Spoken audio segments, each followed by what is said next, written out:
शिवसेना उद्धव बाळासाहेब ठाकरे पक्षाची लोकसभा उमेदवारांची पहिली यादी जाहीर। 17 उमेदवारांची यादी जाहीर तर आणखी 5 उमेदवारांची लवकरच घोषणा। खासदार संजय राऊतांची माहिती।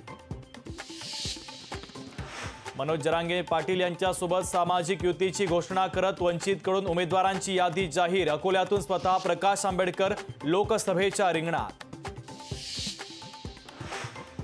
लोकसभा प्रचारामध्ये आघाडी नसल्याने अजित पवार नाराज। खडकवासला पदाधिकाऱ्यांच्या समोर नाराजी व्यक्त करत कामाला लागण्याचे अजितदादांचे आदेश। रत्नागिरी सिंधुदुर्गमधून विनायक राऊतांना उमेदवारी तर छत्रपती संभाजीनगरमधून चंद्रकांत खैरेंना उमेदवारी तर ठाण्यातून राजन विचारे उमेदवार।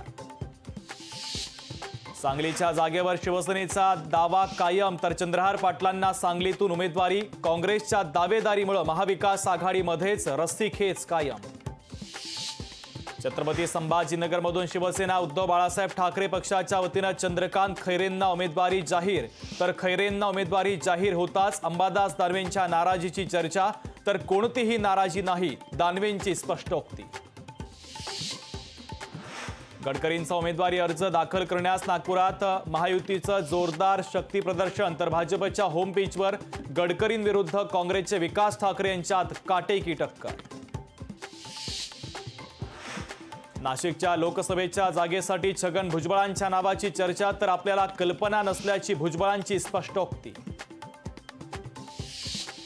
सांगली लोकसभेच्या जागेवरून काँग्रेसचं शिष्टमंडळ आज दिल्लीत सोनिया गांधींची घेणार भेट तर उद्धव ठाकरे यांनी चंद्रहार पाटील यांची उमेदवारी परस्पर जाहीर केल्याने काँग्रेसमध्ये नाराजी।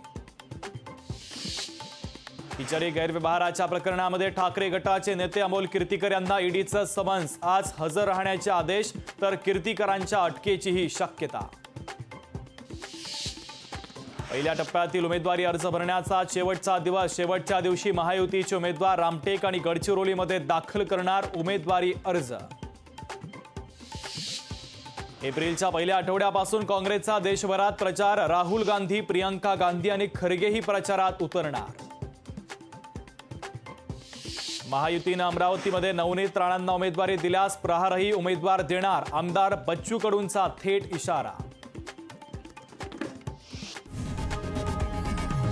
लोकशाही मराठी ऐका, पहा, जागरूक रहा।